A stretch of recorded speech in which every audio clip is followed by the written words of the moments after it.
Daffodil international ইউনিভার্সিটিতে আয়োজিত হয়েছে বছরের সবচেয়ে বড় অন-সাইট প্রোগ্রামিং প্রতিযোগিতা আইসিটিসি ঢাকা 2024।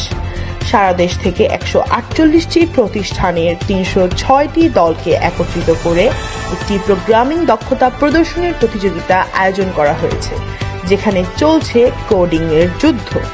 প্রোগ্রামটি ড্যাফোডিল ইন্টারন্যাশনাল ইউনিভার্সিটির স্বাধীনতা সম্মেলন কেন্দ্রে আয়োজিত করা হয়, যেখানে হাজারো স্টুডেন্ট তাদের কোডিং এর দক্ষতা প্রদর্শন করছে। ড্যাফোডিল ইন্টারন্যাশনাল ইউনিভার্সিটিতে গত 30 নভেম্বর সিএসসি ডিপার্টমেন্ট থেকে আয়োজিত করা হয়েছে সিএসসি ফুটবল ফেস্ট 2024। এই টুর্নামেন্টটি কম্পিউটার সায়েন্স অ্যান্ড কমিউনিকেশন ডিপার্টমেন্টের বিভিন্ন ব্যাচের স্টুডেন্টদের মধ্যে আয়োজন করা হয়েছিল। টুর্নামেন্টে বিজয়ী দল ছিল ডিপার্টমেন্টের 61 ব্যাচের শিক্ষার্থীরা এবং রানার্স আপ হয়েছিল 63 ব্যাচের শিক্ষার্থীরা। টুর্নামেন্টটি ড্যাফোডিল ইন্টারন্যাশনাল ইউনিভার্সিটির বয়েজ হলের মাঠে আয়োজিত করা হয়েছিল, যেখানে সিএসসি ডিপার্টমেন্ট সহ বিভিন্ন ডিপার্টমেন্টের শিক্ষার্থীরা দর্শক হিসেবে ভিড় জমিয়েছিল।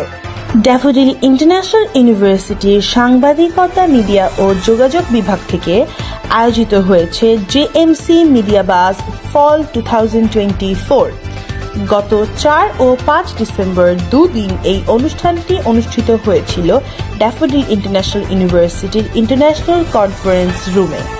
এটি মিডিয়া বাজের 6ষ্ঠ আসর ছিল। এবারের মিডিয়া বাজের বিষয় ছিল নিউ মিডিয়া এবং বাংলাদেশ 2.0। অতিথি হিসেবে মৌসুমী হামিদ, মাসা, রনক হাসান সহ বিভিন্ন তারকারা উপস্থিত ছিলেন এই অনুষ্ঠানটিতে।